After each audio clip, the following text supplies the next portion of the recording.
kailangan mo ng pera. Ngayon, tuturuan kita para magkapera ka kaagad bukod sa inyong pagiging masipag at matyaga.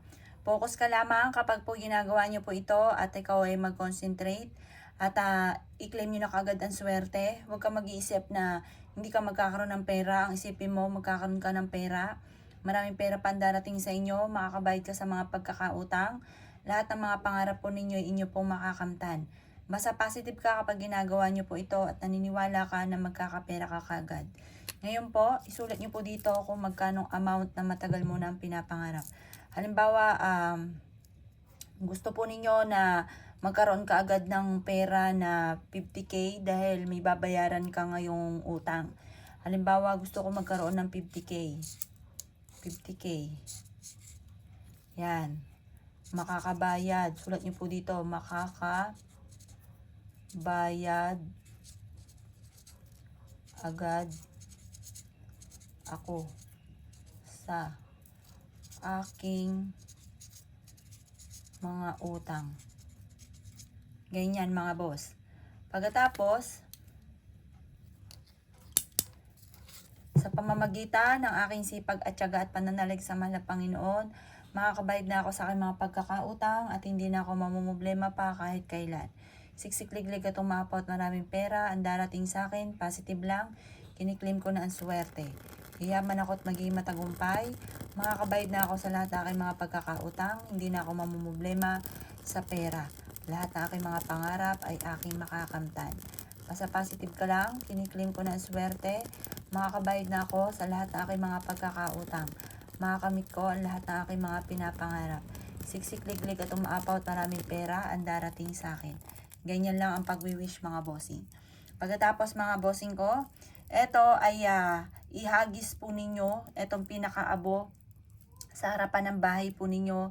Yan po ay tutulungan ka para hindi ka na makautang pa. Tutulungan ka para makamit nyo kung ano man yung ninanais ninyo. Nais mo't nyo makamtan ng inyong mga pinapangarap. Yan po hayaan nyo na pawiri ng hangin. Ito mismong abo po at yan ay makakatulong upang sa ganon yung abo ay panawagan para kaagad yung makamtan kung ano man yung ninanais ninyo na makabayad kaagad sa utang, magkaroon ng maraming pera. Subukan nyo po yan, proven po yan mga bossing. Or kaya, gusto nyo magkaroon ng malaking benta. Halimbawa sabihin nyo po, ngayong araw, today, magkakaroon ako ng 7 million. Walang masamang mangarap. Magkakaroon ako ng 7 million. Magkakaroon ako ng malaking benta.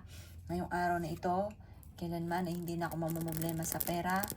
Magkakaroon agad ako ng 7 million. Ngayong araw na ito, magkakaroon ako ng 7 million. Ngayong araw na ito, magkakaroon ako ng 7 million. Ganon ang mga pag-wish ng walang gamit na sana. Direct to the point mga bossing. Pagtapos, ihagis nyo rin yan sa harapan ng bahay po ninyo. Sa may pintuan po ninyo. Makakatulong po yan para yung abo ay panawagan para mabilis na makaptan kung ano man yung ninanais po ninyo. Yung amoy po niyan mga boss ay nakakatulong para magtawag ng swerte, magtaboy ng mga negatibong espiritu sa loob ng inyong tahanan, sa inyong negosyo. Makakatulong po yan para masigit na lumebel up ang swerte at makamit kaagad yung mga pinapangarap. Kung hindi nyo pa ito nagagawa, ay gawin nyo na po. Makakatulong po yan mga bossing ko para maraming pera araw-araw ang dumating po sa inyo. Kaya ako gagawa ng ganyan, pinakamagandang araw, Tuesday or Friday. Pero kung busy ka, gawin nyo ito ng kahit anong araw, basta umaga ng alas 7 ng umaga.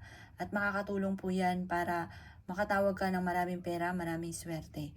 Kung kayo naniwala at nasyo po yung gawin, asya mga boss, good luck po sa inyo po lahat.